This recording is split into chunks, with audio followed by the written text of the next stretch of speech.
Assalamualaikum warahmatullahi wabarakatuh. Sumeku News kembali hadir dengan sejumlah informasi dari berbagai peristiwa yang terjadi di Sumatera Selatan. Pagi hingga sore hari ini, Rabu 10 Maret 2021.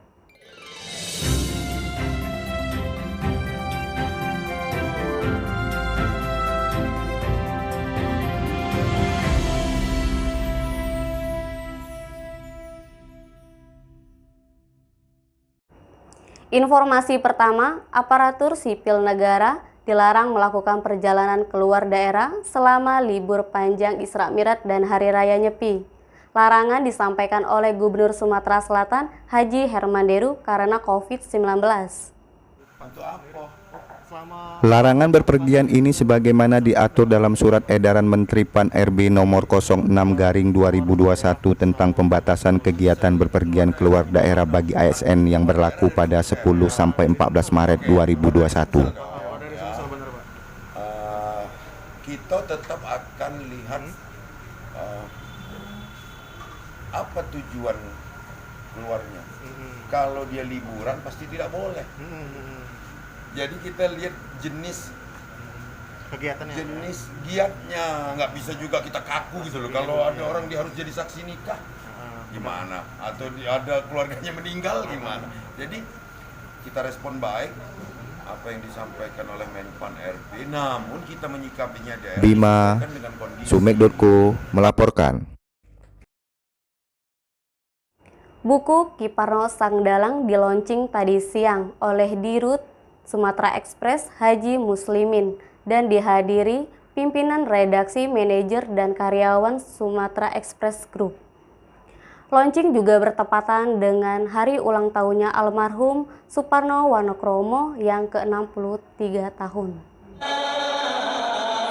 Acara launching buku Ki Parno Sang Dalang diawali dengan tahlil salawatan, doa, dan yasinan bersama dipimpin Ustadz Sabtudin. Haji Muslimin saat sambutan mengatakan, buku ini memang kecil berisi 196 halaman, tapi manfaatnya banyak. Ditulis oleh beberapa kolega, pejabat, karyawan, dan mantan karyawan. Jadi kita melaunching buku Ki Parno Sang Dalang. Buku ini tulisan dari banyak penulis, dari Bapak Gubernur Herman Deru, ada juga mantan gubernur Bapak Rosyan Besar, banyak penulis. Jadi ada yang dari karyawan, ada yang dari mantan karyawan, terus ada yang kolega beliau, ada juga dari bos beliau, Pak Dahlan, lengkap. Isinya menjelaskan tentang sosok Suparno dari perspektif masing-masing penulis. Almarhum Suparno Wonokromo merupakan seorang dalang sesungguhnya. Bukan hanya hobi, tapi pelaku dalang sering tampil di berbagai daerah.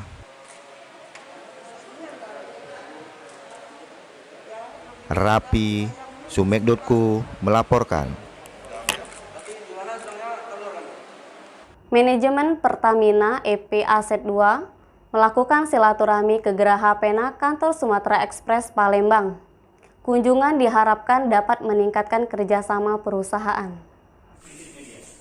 Kedatangan rombongan Pertamina EP Aset 2 yang diwakili Manajer Legal dan Relation PT Pertamina EP Aset 2 Francisca dan Imam Maulana diterima General Manager Sumatera Express Haja Nur Seri, pimpinan redaksi Sumek.co Dwi Kartini, dan sejumlah pimpinan media Sumatera Express Group. Imam Maulana menuturkan, produksi minyak Pertamina Aset 2 mencapai 18.000 sampai 19.000 barel per hari. Sejauh ini target produksi tetap tercapai.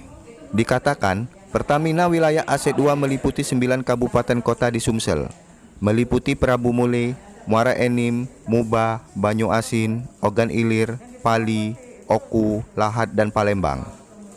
Produksi terbesar dari wilayah Musi Banyu Asin dan Musi Rawas.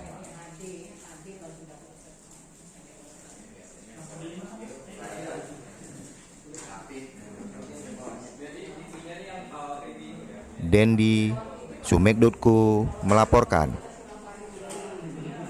Pengurus cabang Fatayat NU Kota Palembang periode 2020 sampai 2025 dilantik. Pelantikan dihadiri Sekda Kota Palembang Ratu Dewa. Pengurus cabang Fatayat Nadatul Ulama Kota Palembang periode 2020 sampai 2025 berjumlah 45 orang. Pelantikan oleh Ketua Pimpinan Wilayah NU Sumsel. Pelantikan oleh Ketua Pimpinan Wilayah NU Sumsel di Ruang Prameswara Setda Kota Palembang. Usai dilantik, Ketua Pengurus Cabang Fatayat Nadatul Ulama Kota Palembang RA Husnul Khotimah mengaku para wanita ini akan membangun program kerja yang cerdas, takwa, dan mandiri. Denny Sumed.co melaporkan. Demikian Sumeku News hari ini. Jangan lupa 3M, memakai masker, menjaga jarak, dan mencuci tangan pakai sabun. Wassalamualaikum warahmatullahi wabarakatuh.